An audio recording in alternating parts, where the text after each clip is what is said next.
Every day we make countless choices. Coffee or tea, left or right, stay home or go out. We like to think these decisions are completely ours. But are they really? Are we truly in control, or is something else guiding us? The question of free will, whether we truly control our actions, has puzzled philosophers for centuries. At the heart of this debate is determinism, the idea that every event, including our choices, is determined by prior causes. If determinism is true, everything you do is the result of biology, environment, and past events. That coffee you chose this morning, already set in motion by countless factors before you even woke up. Even your thoughts, feelings, and desires may be shaped by forces beyond your conscious control. Yet, we feel free.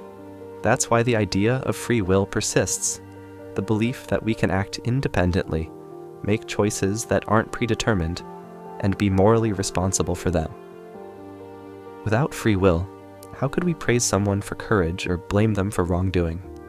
Our everyday life depends on this belief. From personal decisions to social laws, we operate as if we have control.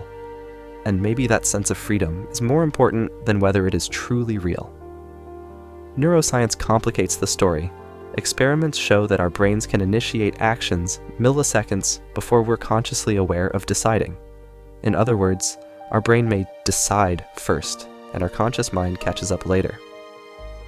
Some scientists argue that free will is just an illusion, our minds constructing a narrative to explain actions already set in motion.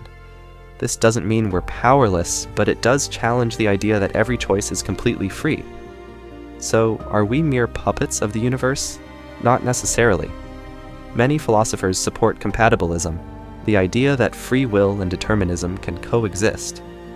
Even if our choices are influenced by prior causes, we can still act according to our desires, intentions, and reasoning. You can choose to be kind, work hard, or follow your passions, even if those decisions are influenced by past experiences and biology. Compatibilism suggests that freedom isn't about acting without cause, but acting according to your values and intentions. In this view, free will is meaningful, even if it's not absolute. Whether free will is real or an illusion, the question affects how we live. If we are entirely determined, we might feel powerless, but understanding the forces shaping our choices can make us more mindful.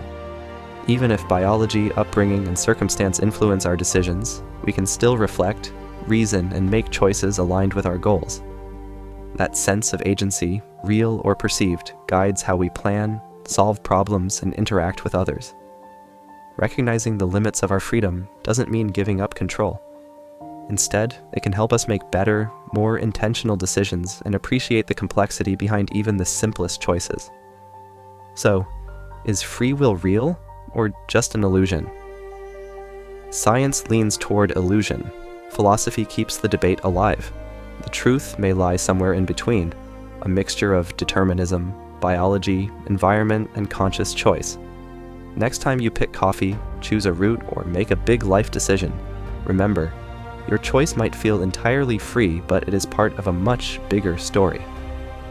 Free will may not be absolute, but the way we experience it matters. It shapes our responsibility, our creativity, and the very way we live.